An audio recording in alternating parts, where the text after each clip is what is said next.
अस्सलाम वालेकुम। उम्मीद है कि आप सब लोग खैरियत से होंगे। हमारा आज का टॉपिक ऑफ डिस्कशन है कोवेलेंट बॉन्ड, जिसमें जो है वो हम देखेंगे कोवेलेंट बॉन्ड जो है वो किस तरह बनते हैं और इनकी टाइप्स क्या होते हैं, और नेक्स्ट हम इनकी एग्जांपल्स भी देखेंगे। तो इससे पहले जो है वो हमने डिस्कस कर लिया है कि केमिकल बॉन्ड्स क्या होते हैं, कैसे बनते हैं, इनकी कैरेक्टरिस्टिक्स क्या होती हैं, ठीक है। और केमिकल बॉन्ड बनने के दौरान जो है वो पोटेंशियल एनर्जी के क्या चेंजेस होते हैं, ठीक है। तो ये सारा कुछ हम डिस्कस कर चुके हैं। हाँ, अब हम जो है वो कोवेलेंट बॉन्ड को डिस्कस कर लेते हैं। तो अगर हम लेविस और कोसल के कॉन्सेप्ट के अकॉर्डिंग देखें तो कोवेलेंट बॉन्ड जो है वो म्यूचुअल शेयरिंग ऑफ इलेक्ट्रॉन से बनता है, ठीक है। दो एटम्स के दरमियान म्यूचुअल शेयरिंग होती है इलेक्ट्रॉन्स की, ठीक है। दोनों एटम्स जो हैं वो अपना एक एक इलेक्ट्रॉन डोनेट करते हैं, ठीक है, और इससे केमिकल बॉन्ड जो है वो बनता है। तो इस तरह के केमिकल बॉन्ड को जो है वो हम कोवेलेंट बॉन्ड कहते हैं।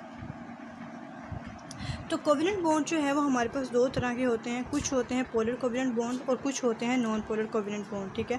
जो पोलर कोवेलेंट बॉन्ड होते हैं वो इस तरह के बॉन्ड्स होते हैं जिनके अंदर इलेक्ट्रॉन पेयर जो है वो इक्वली शेयर्ड होता है बिटवीन डिफरेंट बॉन्डेड एटम्स, ठीक है। जिस तरह के H2 की एग्जांपल ले लें या फिर क्लोरीन मॉलिक्यूल की एग्जांपल ले लें, ठीक है। तो इसमें क्या होता है कि जो इलेक्ट्रॉन हैं वो हाइड्रोजन के दोनों एटम्स और क्लोरीन के दोनों एटम्स के दरमियान में इक्वली शेयर्ड होते हैं, ठीक है। और वो इक्वली शेयर्ड क्यों होते हैं? क्योंकि हाइड्रोजन दोनों एटम के इलेक्ट्रॉनिक जो है उसकी वैल्यू सेम होती है, 2.1 है, ठीक है। तो एटम्स जो हैं वो किसी एक इलेक्ट्रॉन जो है वो किसी एक एटम की तरफ अट्रैक्ट नहीं होते। बिल्कुल इसी तरह क्लोरीन के केस में भी है कि एटम जो है जो इलेक्ट्रॉन्स हैं वो इक्वली शेयर्ड रहते हैं दोनों एटम्स के दरमियान में। तो इस तरह के जो हमारे पास बॉन्ड्स बनते हैं इनको हम कोवेलेंट बॉन्ड कहते हैं। इसके अलावा जो है अगर हम देखें तो इनके अंदर जो है वो इवन डिस्ट्रीब्यूशन होती है चार्जेस की, ठीक है। और जो हमारे पास बॉन्डेड एटम होते हैं वो इलेक्ट्रिकली न्यूट्रल रहते हैं, ठीक है। मतलब उसमें जो है वो अट्रैक्शन ऑफ इलेक्ट्रॉन नहीं होती किसी भी पार्टिकुलर एटम की तरफ, और इस वजह से जो है उनके ऊपर कोई चार्ज भी नहीं आता। जिस तरह के आयनिक जो हमारे पास बॉन्ड्स होते हैं, आयनिक बॉन्ड के अंदर इन्वॉल्व होते हैं एटम्स, उनके ऊपर होता है।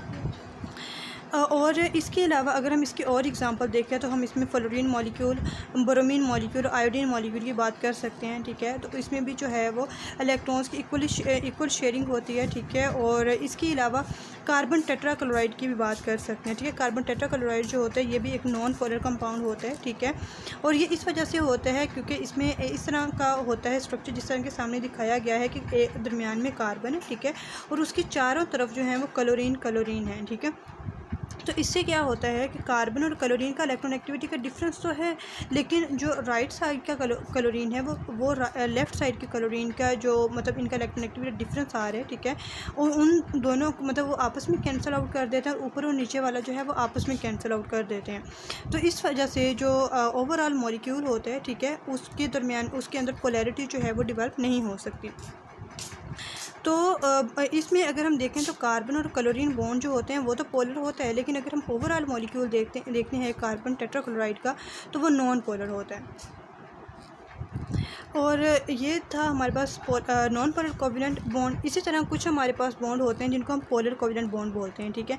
पोलर कोवेलेंट बॉन्ड इस तरह के बॉन्ड्स होते हैं जिसके अंदर डिफरेंट एटम्स जो हैं वो कोवेलेंटली बॉन्ड करते हैं एक दूसरे को, ठीक है। और इसमें जो इलेक्ट्रॉन पेयर होता है वो इक्वली शेयर नहीं होता बॉन्डेड एटम्स के दरमियान में, ठीक है। और इसमें इलेक्ट्रॉनिक का डिफरेंस होता है, ठीक है, और वो डिफरेंस जो है वो 1.7 से कम होता है। तो इसमें जो है वो बॉन्डेड पेयर जो होते हैं वो किसी एक एटम की तरफ जो है वो डिस्प्लेस हो जाता है, ठीक है। मतलब एक इलेक्ट्रॉन एटम की तरफ जो है वो ज़्यादा अट्रैक्ट हो जाता है, और वो जो जिसकी तरफ अट्रैक्ट होता है उस एटम की इलेक्ट्रॉनिक हाई होती है एज़ कम्पेयर टू दूसरे वाले एटम के जिससे इलेक्ट्रॉन जो है वो गया होता है, ठीक है जी। तो ये जो है हमारे पास पोलर कोवेलेंट बॉन्ड होता है। जिस तरह आपको मिथाइल क्लोराइड की एग्जांपल जो है वो सामने दिखाई गई है, जिसमें जो है वो कार्बन और जो क्लोरीन है इसके दरमियान में जो बॉन्ड दिखाया गया है वो पोलर कोवेलेंट बॉन्ड है, ठीक है। इसमें जो है वो इलेक्ट्रॉन ज़्यादा अट्रैक्ट होते हैं टुवर्ड क्लोरीन, ठीक है, क्योंकि क्लोरीन की इलेक्ट्रॉनिक जो है वो ज़्यादा होती है, ऑलमोस्ट 3.5 होती है, और जो कार्बन होती है उसकी 2.5 होती है, ठीक है। तो इनके इलेक्ट्रॉनिक का डिफरेंस जो होता है 1 होता है, ठीक है। तो इसमें जो है वो आयनिक बॉन्ड तो नहीं हो सकता, क्योंकि आयनिक बॉन्ड के अंदर जो है वो इलेक्ट्रॉनिक का डिफरेंस जो है 1.7 से ज़्यादा होता है, ये 1.7 होता है। तो इसमें जो इलेक्ट्रॉन है वो क्लोरीन की तरफ अट्रैक्ट हो जाते हैं और कार्बन के ऊपर पार्शियल पॉजिटिव चार्ज आ जाता है और क्लोरीन के ऊपर पार्शियली नेगेटिव चार्ज आ जाता है। तो ये हमारे पास जो है वो पोलर कोवेलेंट बॉन्ड होते हैं। तो अगर हम नेक्स्ट और एग्जांपल देखें, जैसे N2 है, ठीक है। तो N2 जो है वो एक इनर्ट गैस होती है और इसके अंदर एक स्ट्रॉन्ग ट्रिपल बॉन्ड होता है, ठीक है, जिस तरह ये नीचे दिखाया गया है। और इसी तरह ऑक्सीजन जो है, तो इसमें जो मॉलिक्यूल होता है ऑक्सीजन का, उसके अंदर डबल बॉन्ड होता है। तो इसको डबल लाइन से जो है वो शो करवाया गया है। अगर हम कार्बन डाइऑक्साइड के मॉलिक्यूल की बात करते हैं तो इसमें वो नॉन पोलर कोवेलेंट कंपाउंड होता है, ये वाला, ठीक है। और इसके अंदर हेटेरो एटम्स होते हैं, कार्बन और ऑक्सीजन जो हैं वो होते हैं, ठीक है। और लेकिन ये जो इसका जो स्ट्रक्चर होता है वो लीनियर स्ट्रक्चर होता है, ठीक है।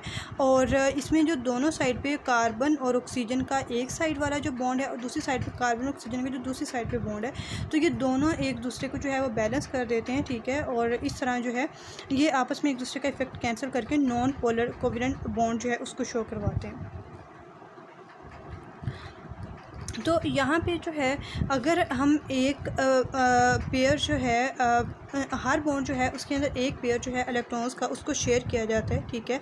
और उसको जो है वो हम एक लाइन से शो करते हैं, ठीक है। और अगर जो है वो दो एटम्स के दरमियान में डबल बॉन्ड हो तो उसको हम दो लाइनों से शो करते हैं, ठीक है। और अगर जो है वो तीन बॉन्ड हो, तीन जो है वो तीन इलेक्ट्रॉन जो है वो एक एटम शेयर करे और तीन इलेक्ट्रॉन जो है वो दूसरे वाला एटम शेयर करे, मतलब कि टोटल जो इलेक्ट्रॉन हो डिफरेंट मतलब दो एटम्स के दरमियान में वो 6 हों, ठीक है। 6 इलेक्ट्रॉन्स हो दो एटम्स के दरमियान में, तो इस तरह जो है उनके दरमियान में ट्रिपल बॉन्ड होता है जिसको हम 3 लाइनों से शो करवाते हैं, ठीक है जी। और कुछ जो नॉन मेटेलिक एटम्स होते हैं जिसमें पार्टिकुलरली आपके पास कार्बन एटम आता है, ठीक है। तो इसमें जो इलेक्ट्रॉन्स होते हैं वो म्यूचुअली शेयर होते हैं एक दूसरे के साथ। तो ये म्यूचुअली शेयर होने की वजह से जो है, जैसे कि कार्बन एटम की अगर हम एग्जांपल ले लेते हैं तो इसके अंदर एक्सटेंडेड चेन बनती है, ठीक है। एक्सटेंडेड चेन मतलब कि कार्बन के अंदर ये टेंडेंसी होती है कि वो दूसरी कार्बन के साथ जो है वो लॉन्ग चेन्स बना सकते हैं और इस प्रॉपर्टी को जो है हम कैटिनेशन की प्रॉपर्टी बोलते हैं, ठीक है। तो कैटिनेशन की जो प्रॉपर्टी जो है वो कार्बन पोजेस करता है, ठीक है। और ये लॉन्ग चेन्स बना देते हैं कार्बन एटम्स की और इस तरह जो है इनसे मैक्रोमोलिक्यूल्स जो हैं वो बनते हैं, ठीक है। जिस तरह अगर हम डायमंड की एग्जांपल ले लें, ग्रेफाइट की ले लें, सिलिकॉन कार्बाइड की एग्जांपल ले लें, ठीक है। तो ये मैक्रोमोलिक्यूल्स की एग्जांपल है। इसके अंदर कार्बन होता है और कार्बन जो है वो अपनी लॉन्ग चेन्स बनाता रहता है। इसी तरह जैसे सिलिकॉन्स हमारे पास होते हैं, ठीक है। तो उसमें भी सिमिलर टाइप का जो है वो सिमिलर टाइप ऑफ हाइड्राइड्स होते हैं, ठीक है। और जिनको हम सिलेन बोलते हैं। सिलेन में क्या होता है, सिलिकॉन और हाइड्रोजन का बॉन्ड होता है और जो सिलिकॉन होता है ये भी हमारे पास कैटिनेशन की प्रॉपर्टी शो करवाता है और सिलिकॉन जो है ये भी लॉन्ग चेन्स बनाता है, ठीक है। और जो फार्मूला होता है डाइसिलेन का, ठीक है, वो इथेन की तरह का ही होता है। जैसे नीचे जो है वो डाइसिलेन का स्ट्रक्चर दिखाया गया है जिसमें जो है वो जस्ट कार्बन की जगह पे सिलिकॉन जो है वो लगा हुआ है, ठीक है। तो बाकी सारा जो है वो इथेन के जैसा ही इसका स्ट्रक्चर है। तो अगर जो इस तरह के कंपाउंड जिसमें कार्बन और हाइड्रोजन के दरमियान में डबल या ट्रिपल बॉन्ड होता है, ठीक है, तो उनको हम अल्कीन या फिर अल्काइन बोलते हैं। मतलब इस तरह के कंपाउंड जिनके अंदर कार्बन और हाइड्रोजन के दरमियान में डबल बॉन्ड होते हैं उनको हम अल्कीन बोलते हैं। और इस तरह के कंपाउंड जिनके अंदर कार्बन के डिफरेंट कार्बन के दरमियान में जो है वो ट्रिपल बॉन्ड होते हैं उनको हम अल्काइंस बोलते हैं। तो यही हमारा आज का लेक्चर था। आई होप कि आपको समझ आ गई होगी। अगर कहीं से कोई क्वेरी हो तो आप कमेंट सेक्शन में पूछ सकते हैं। अल्लाह हाफिज़।